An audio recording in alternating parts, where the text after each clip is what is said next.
Hi hello to all. ఓసారి ఓ గురువు వద్దకు ఒక శిష్యుడు వస్తాడు.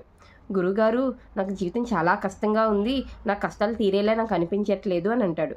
వెంటనే గురుగారు ఒక గ్లాస్ వాటర్ తీసుకొని వచ్చి ఆ గ్లాస్లో ఒక స్పూన్ ఉప్పు వేసి కలిపిసిస్తాడు. ఇస్తే గురుగారు ఇచ్చారు కదని చెప్పి శిష్యుడు తాగుతాడు. ఉప్పగా ఉన్నా సరే తాగేస్తాడు.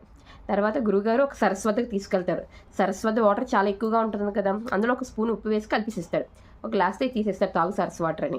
ఇస్తే చాలా తీయగా ఉంటాయి, చల్లగా ఉంటాయి. అప్పుడు గురుగారు చిరునవ్వుతో, సమస్య పరిమాణం ఎప్పుడు మారదు, మన మనసు ఎంత విశాలంగా ఉంటుందో ప్రభావం ఆధారపడి ఉంటుంది. మనం ఈ రోజు ఎదుర్కొంటున్న సమస్య గ్లాస్ అంత చిన్నదైనా అవ్వచ్చు, సముద్రం అంత పెద్దదైనా అయ్యి ఉండొచ్చు, కానీ ఏదైనా మన ఆలోచన విధానంపై ఆధారపడి ఉంటుంది.